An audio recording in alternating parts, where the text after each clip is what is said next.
It is a very special day and a moving day to be up here just looking around. I'm actually thinking, how am I going to sit here looking out? All you guys get to look this way, but when you look that way and you think about the ground that we are on and the impact that it's had, it is something to behold.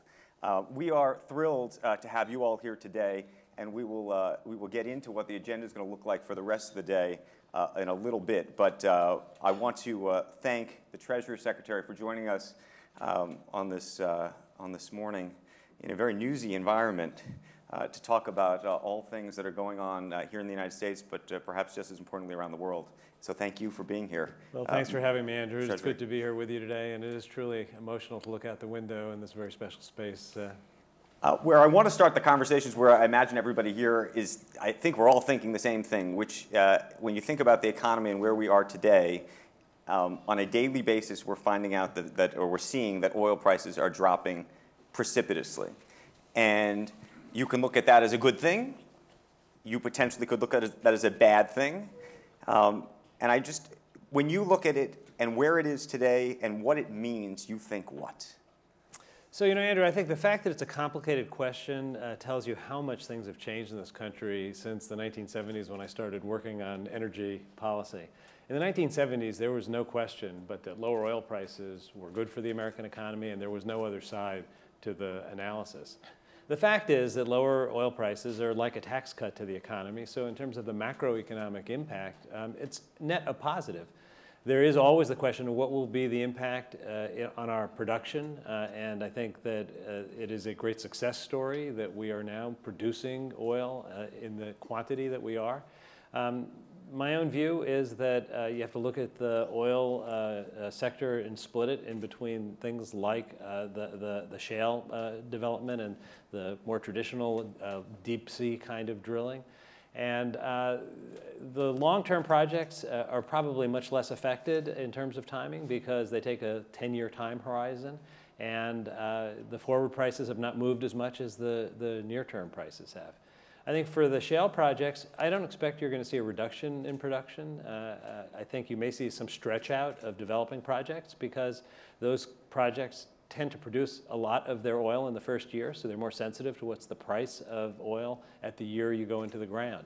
I think if you look at where we are, the independence that we've developed in the energy sector, it is a clear positive. If you look at the impact on our economy of having energy security and supply, be it where it is today versus where it was even 10 years ago, it's made the United States a more attractive place to invest, and I think we're going to stay on that path.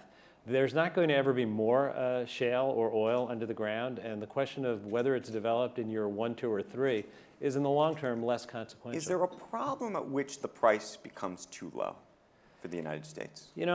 I don't think markets are going to move in a way where that becomes a relevant question. There was a time, I remember when $30 and $40 a barrel oil sounded like the end of the world, and the world got used to $100 as kind of a normal price. There's fluctuation in market prices, there's fluctuation in demand given economic conditions, there's fluctuation in supply based on decisions that are made in terms of the present and future market shares. I think you're going to see activity that over time equilibrates. I think long-term future prices reflect some sense that there's going to be a trend back towards normal. I'm not going to predict prices, but I think that for the short term, we're seeing a U.S. economy that's growing with increasing strength, and lower energy prices are going to be a boost to consumer demand and confidence. The Obama administration has been very aggressive and supportive of clean energy programs. With energy costs at these low prices, do those programs make sense anymore? Look, they've made sense as a long-term proposition for a long time. It's always a challenge with capital-intensive technologies when energy prices make that calculation take longer for them to pay off. I don't think we're at the point where that has turned. I think we've put a good number of incentives in place to encourage the development of clean fuels. We have a regulatory environment that appropriately encourages the use of clean fuels. I think we have to stay focused on keeping activity in that area growing, because if you look back 30 years, it would have been a good thing if we had seen the push to renewables back in the 70s and the 80s, and we have to make sure we keep moving in that direction going forward. Okay, let's talk about the geopolitical issues related to these energy prices, though, because that is also something to worry about. You think about a country like Russia, which is budgeting, their budget relies on $100 a barrel. You think about countries like Venezuela, $120 a barrel. We're talking about $60 a barrel today. Right. What does that mean? You know, I think you have to really go country by country to get a sense of it. Russia obviously is a special case in so many ways. Their economy is quite dependent on oil as being the principal driver, both of their budget and their economy. And right now, because of their activities in Ukraine, they are subject to sanctions that are appropriately putting extraordinary pressure on Russia's economy. So you've got a double whammy on the Russian economy right now. You've got sanctions that are very much reducing access that Russian businesses have to normal capital flows and markets. And now you have energy prices coming down, doubling down on the pressure. Look, I hope that what this leads to is a changing of Russia's position, looking for a path out of its aggressive position with regard to Ukraine and towards a diplomatic resolution. That would provide the opportunity to ease the sanctions. And you think this gives you more leverage or less? Look, I think that the pressure on Russia's economy is quite substantial. We're seeing it daily in the movement of the ruble. We're seeing it in terms of the increasing isolation of Russian businesses from world markets. What I can't tell you, Andrew, is what it will take for Putin to change his mind about the policy direction. I think that there's a kind of perfect storm right now of pressures on Russia's economy. And Russia's economy wasn't strong before sanctions. It was weakened by sanctions, and now it's even weaker because of oil prices. And the sensible place for Russia to go is to do the right thing and work through the Ukraine issues on a diplomatic basis and let oil markets go where they go. Now, that's kind of a lot to change from where we are right now. We're not seeing the movement yet. That is what I think would be the right outcome in terms of geopolitical decision-making and in terms of economic decision-making. It's not the path they've taken so far, which is why we've maintained the pressure on the sanctions side with the support and unity of our partners in Europe and around the world. I think it's really quite telling that if you look at the remarks coming out from European leaders, even over the last couple of weeks, while Europe is seeing a soft economy and they're more integrated with Russia's economy than we are, you've seen no backing away in terms of the insistence that these sanctions have to remain in effect while energy prices are also on top of that causing great pressure on Russia. It's how strongly the issue of sovereignty and the actions Russia has taken are seen by leaders both in Europe and here, our leadership, both the President and Congress as well. So I want to go around the world with you in just a moment, but I want to stick on energies for one more minute. And I just want to raise the specter of a horrible word, contagion. Is there any prospect that the price of oil going as low as it will, or has, or may continue to drop, could spill into our economy in a bad way? Which is to say that supposedly close to 20% of some of the high-yield bond market is tied to this energy business. And so the question is whether people will still be able to make payments, and if they can't, what happens and if there's a domino effect? Do you guys think about that inside the Treasury? You know, we obviously look both in terms of countries that are affected and sectors of the economy that are affected. I think it's premature to be looking at any immediate contagion risk. Obviously, asking the question is the prudent thing to do. Let me start with some of the kind of international, national considerations. You asked about Venezuela. You know, Venezuela is going to have to make some tough decisions in terms of its own budget. How it handles the reduction in revenue that they get because of lower oil prices. That is, their economy is going to need to reform. They're going to need to have budgetary changes. We need to look around the region and work with our international partners, because there could be spillovers from Venezuela to some of the Caribbean countries that are propped up by subsidized oil from Venezuela. So we have to look at those kinds of issues. That's a very different question than financial system contagion. So there are spillovers that we need to be very much focused on. I think if you look at the U.S. economy overall, the overwhelming effect of lower energy prices is going to be to boost the economy, not to cause greater risk in it. That doesn't mean there won't be winners and losers, but I think as an overall economic matter, lower energy prices are are felt across every sector of the economy. And the burden of higher prices is more concentrated. Let me take it back home for a second. Let me take it to Washington, D.C. specifically, which is to say tonight there's this deadline, $1.1 trillion spending bill. The Obama administration has said repeatedly, and I believe you have said repeatedly, that Dodd-Frank should not be touched. And yet what we heard literally in the last, I think, 24, 48 hours is that Dodd-Frank, there are people who are trying to touch it and to repeal pieces of it, or a major, or I don't know, you may think it's a major piece. Some people think it's not a major piece. What do you think of what's going on there? So, Andrew, look, obviously the omnibus that we all saw in its full form for the first time just a day and a half ago contains a provision that we very strongly oppose. It would repeal what's called the swaps push-out provision. It's one of several provisions that were in Dodd-Frank to make sure that we never again had the kind of risk arising out of derivatives that we saw in 07 and 08. Now, let me underscore, it's not the only derivative provision that was in Dodd-Frank. We have so far not implemented the swaps push-out provision. We've implemented a number of other very important parts of Dodd-Frank, including provisions that give us the ability to see transparently what's happening in financial institutions in terms of their issuance and holdings of swaps and tradings of swaps. We have that through the regulatory programs. Our prudential regulators, our supervisors, have the ability to now see things they couldn't see in 07, 08. With that said, what this provision that's now in law does is it pushes these swaps out of a place where institutions that are insured and backed by the public can hold many kinds of swaps, and this repeal would allow them to hold them. We think that's wrong, but you got to look at it also in the context of this omnibus. I've been part of this process for a long time, so I can't pretend to be surprised that a 1,400 page bill has some things in it that you don't like. It's never a great thing when everyone sees a big bill like this and things show up. I think that you got to look at the CR against the provision, and there are. Sounds like you're willing to compromise. Well, let me just point out that on the CR, the question is, can we look at the funding levels on a full year basis, partial year basis? Is it going to accomplish domestic and international priorities if this bill is signed into law? Are we going to have the economic chaos that comes from a protracted fight or short-term funding? And what Congress and the President are going to have to work through literally in the next day or two is that trade-off. So I can't sit here today and tell you the final outcome, but that's the tension. Okay.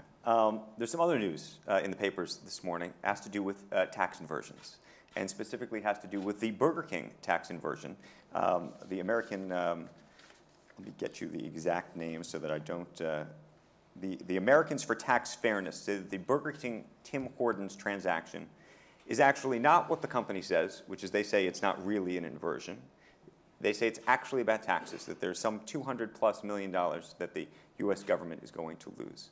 What do you think? I mean, you guys have made changes to the tax laws related to inversions, but this Burger King Tim Hortons deal wouldn't come under that. So, Andrew, I'm obviously not going to comment on any specific transaction or any individual taxpayer status, but let me talk for a minute about the issue of inversions. I think we have been very clear. We think that there's a big difference between international mergers that are organic business matters that lead to more efficient production and business models, and deals that are based on taking tax advantage and, in the case of the worst inversions, just changing your address to change your tax status. We think that's wrong. We think that the law should be changed. That's the only effective way to truly shut down inversions. And the root problem is we need tax reform. But there are some deals, and there are some deals like the Burger King transaction, which would be okay. What makes it okay and what doesn't? That's what I'm trying to draw the distinction.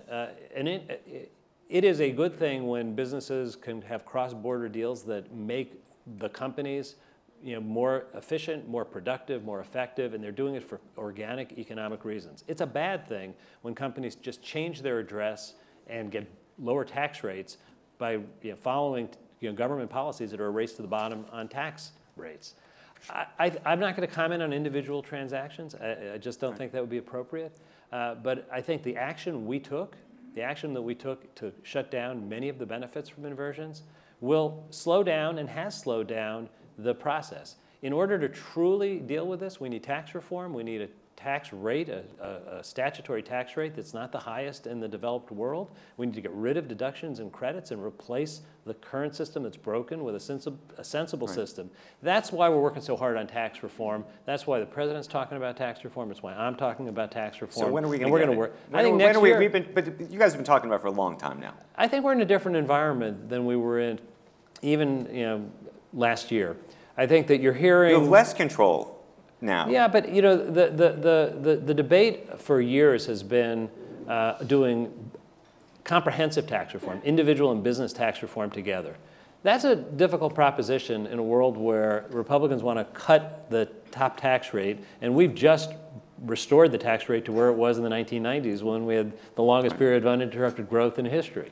So we're not going to get into a debate about the individual tax rate. On the business side, there's 70–80% overlap in concept of how to approach business tax reform. A big hurdle is how to deal with pass-through companies, the businesses that are on the individual side. That's something we're going to have to work our way through. I've had conversations with Republicans and Democrats that lead me to believe there's going to be a different kind of approach taken next year to dealing with business tax reform in a way where we can find that 70–80% agreement. When you start out conceptually that much overlapping, you ought to be able to work it out.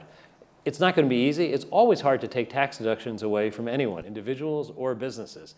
Everyone who's affected has to make the decision, is it better for the commonweal or is it better for my individual interest? There is no question but that fixing our broken tax code is in the public interest, and I think it's in the interest of businesses to be more competitive. And what does that rate look like to you? We put out a white paper a couple of years ago that showed how to get down to 28%. Frankly, our goal was to get as low as you could get without a bill that would cost money over time.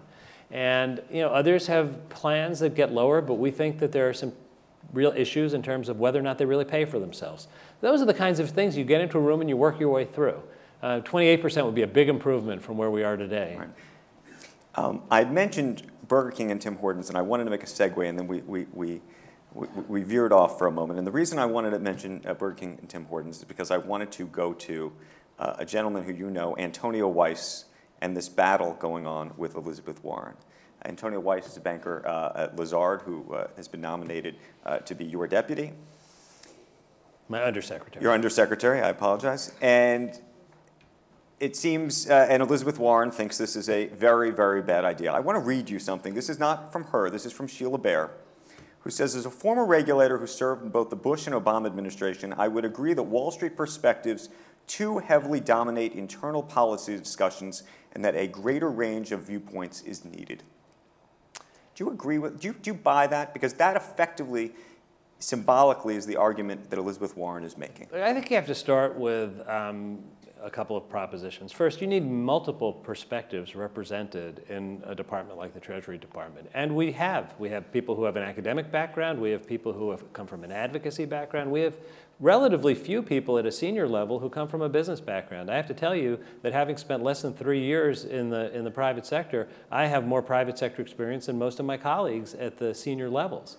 I think Treasury is a department that needs that perspective as well as the others, because what we do in an area like domestic finance is we manage the largest bond issuance in the world. We do it both domestically and internationally with all of the countries and individuals and businesses that hold our debt.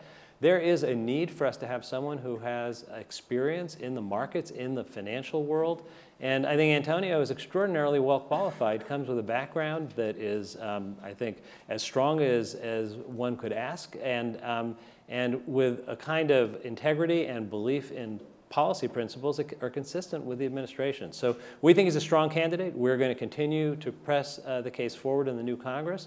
I've had many conversations with a lot of members. I think you're hearing more from a few than you are from the many. Right. And we did hear from a number yesterday in the past 2 days who have come out against her, though. Yeah, obviously. Against him, rather, with her. There have been a few people who felt the need to kind of stand up even at the very beginning of the process. We've asked for members, senators, to meet with him, to look at his background, to not make a judgment. Under what situation would you pull that nomination back? I'm aware of no conversations to pull back any nomination. What do you think of Elizabeth Warren's larger, though, view. And let me put it in context. We had hopefully people had an opportunity to read it today. There was a poll in today's New York Times. And one piece of it towards the middle or end of the piece talked about the country's trust in banks. And this is a topic I imagine we'll talk about later today as well. But the trust in banks still is not, to say not that high is maybe an overstatement.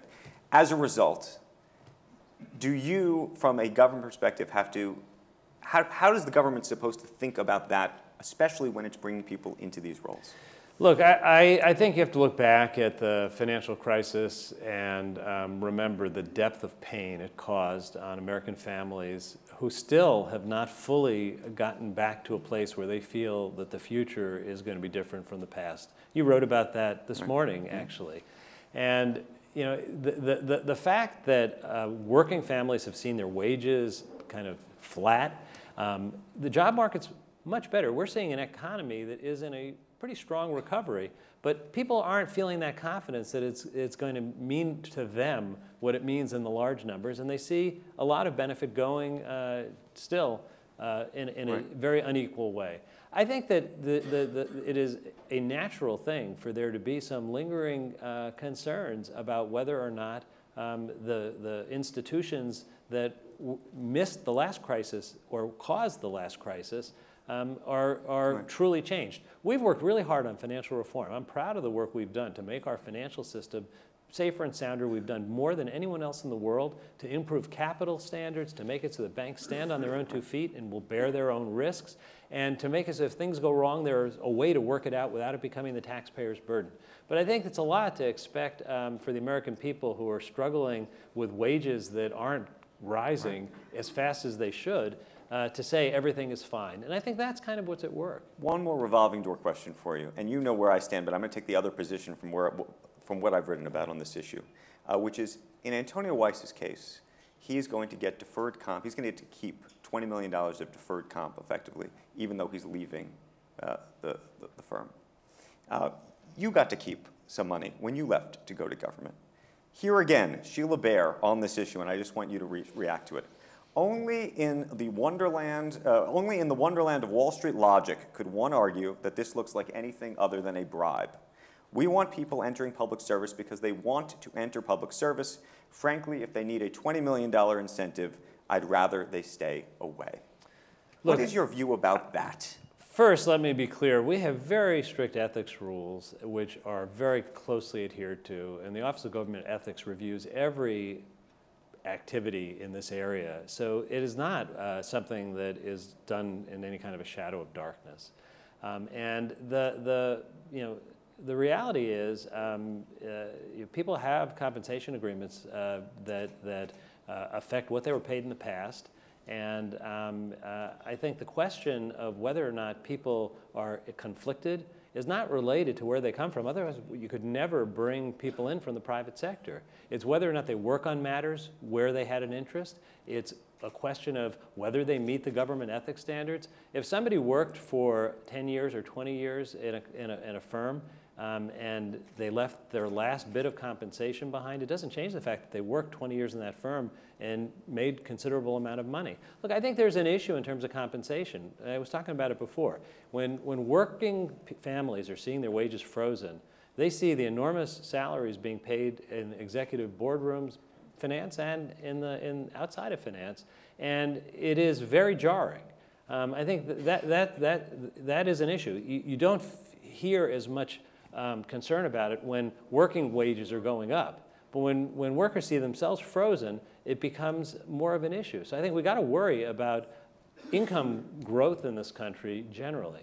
You know, I think that if you bring in people with integrity, you're bringing in their background, their knowledge. They are not in their old job. Otherwise, you'd have to have a government that didn't bring people in from the outside. So it's not as simple as you get the optics issue. My mother's very unhappy about it. Yeah, we had a long conversation about it. Look, I understand the optics issue. I also understand that, like in my own case, there are people who disregard 25 years of public service and focus on should you have worked at all in the private sector. I think that's a dangerous rule. I think you need people with a background where they've worked on the things that they're going to be making policy decisions on.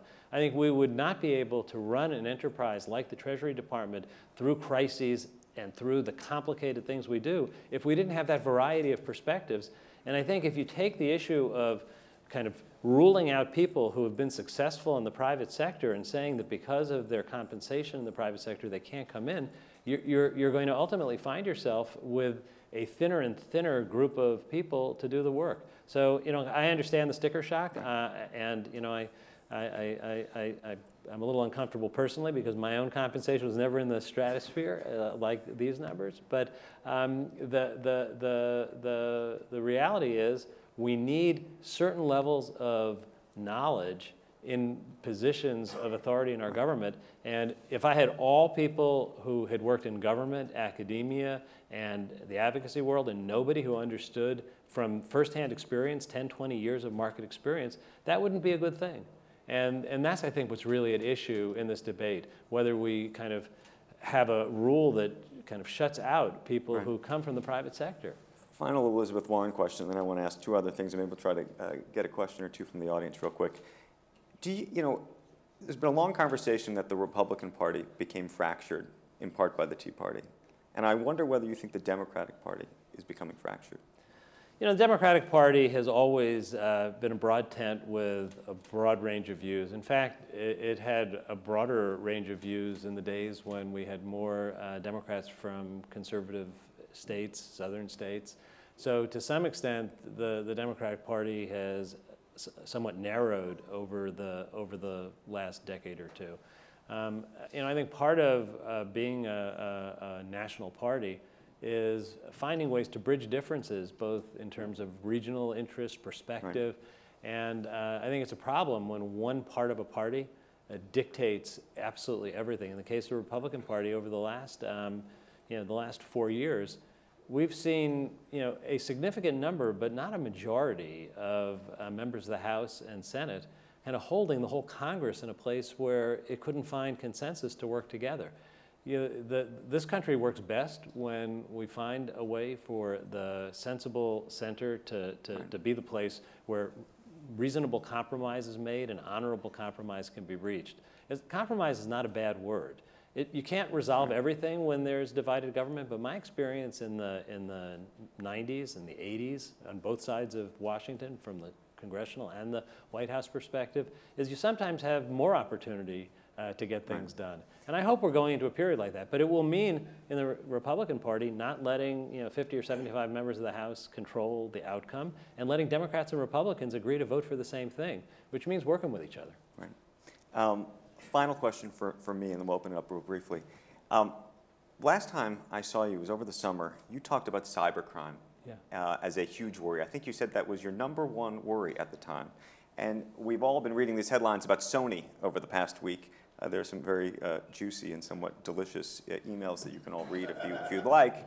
But when you think of the role, and there's been speculation that North Korea is behind that. First, let me ask you, do you know if North Korea is behind that? I can't speak to the sources of things that are under investigation. Okay, let me then ask you the broader question.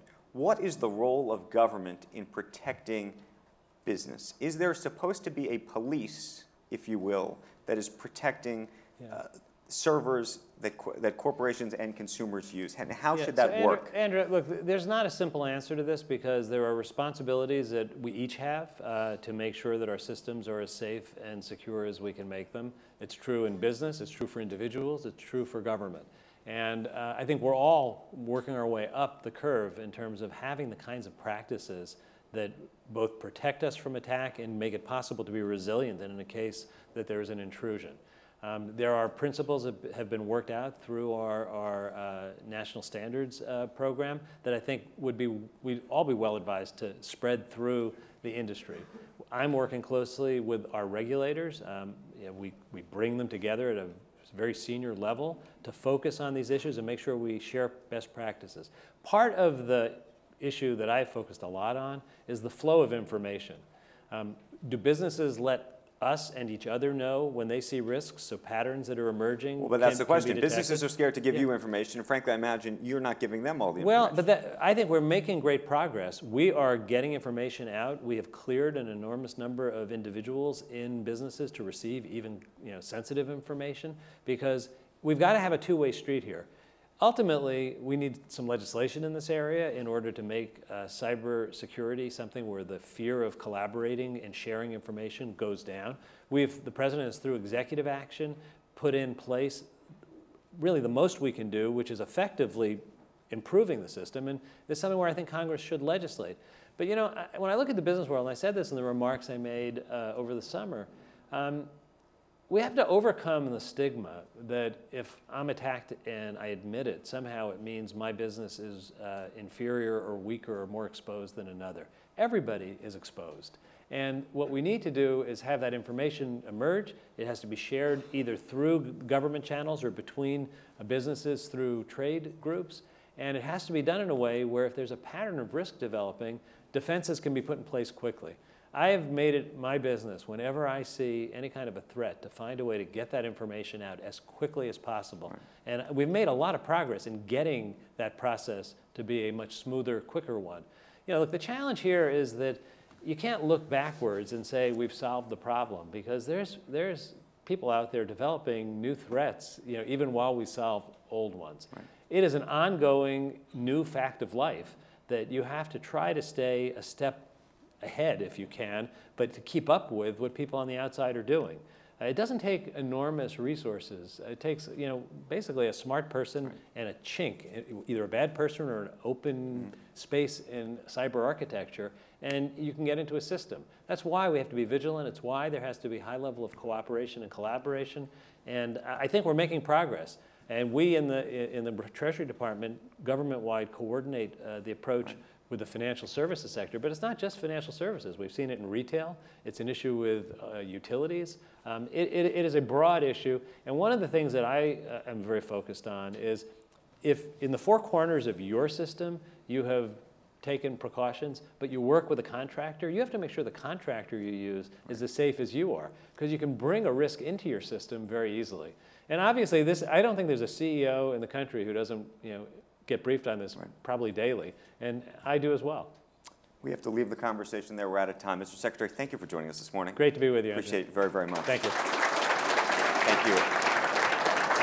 We're going to take a brief break. We're going to reset, and then our keynote speaker, Mary Jo White, is going to be with us in just a little bit. Stay tuned.